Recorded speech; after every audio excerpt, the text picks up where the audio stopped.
Look, we don't like the Stormont Brake for a number of reasons. I would never have agreed the Stormont Brake.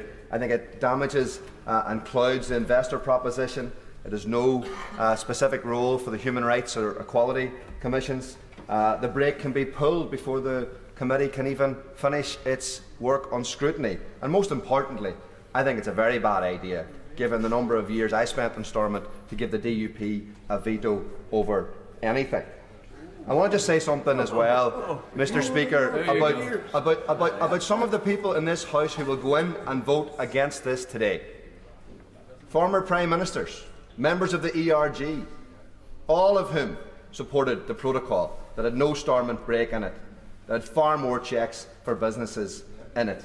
They're more interested in internal Tory politics than they are in the wishes and interests of the people in Northern Ireland. And I would urge the DUP to learn the lesson of the past few years. The people you can trust, the people who want to work with you, are sitting right here. They're not over there on the backbenches of the Tory, Tory party. I will. Mr. Speaker, I thank the honourable member for giving way. I just want to say two things. The people that we trust are the people who elected us to stand for them.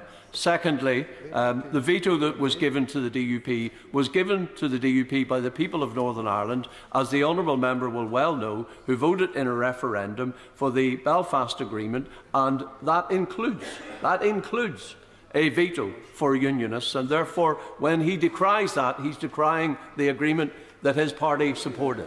Of course, the agreement that the right honourable member didn't support. But the reality is we will vote for this because it has been made very clear that this is a vote on the whole framework, and we've been through many a negotiation in the past. We know, we understand when the negotiation is done and a decision has to be made. And in every single negotiation, in every single agreement there have been parts of those agreements that we haven't liked, but we've had to stomach it for the greater good of the people of Northern Ireland. We see the unionist concerns. We see many of them, most of them addressed in this agreement, and we are prepared to make the decision on that basis. But let me make this very clear to this House.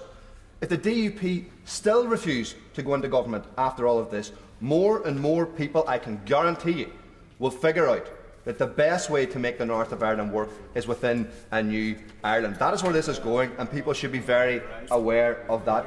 The Right Honourable Member for Lagan Valley, the Secretary of State and myself were all in the United States last week. We know that President Biden has appointed Joe Kennedy as an economic envoy to try to take full advantage of dual market access. We met investors, we met senior members of the US administration who want to help us bring jobs to places like Derry that have been left behind over many years. This is a huge opportunity. It is facing us, it is right in our face. Dual market access that people around this House would, as somebody said earlier, give their left arm to have for their own constituents. Why, oh why, despite some concerns, even that I have within all of that, why would you give that up? The most important thing to remember, though, Mr. Speaker, it's done. It's over. The negotiation is finished. The British government, the European Union are moving forward, they're moving on, they're dealing with other issues. It's time now to deal with the crisis in our health service, which is at the point of collapse, to deal with the economic stagnation, to get into Stormont, to do the work on behalf of the people, and to come back together again and work the common ground. There is no other alternative.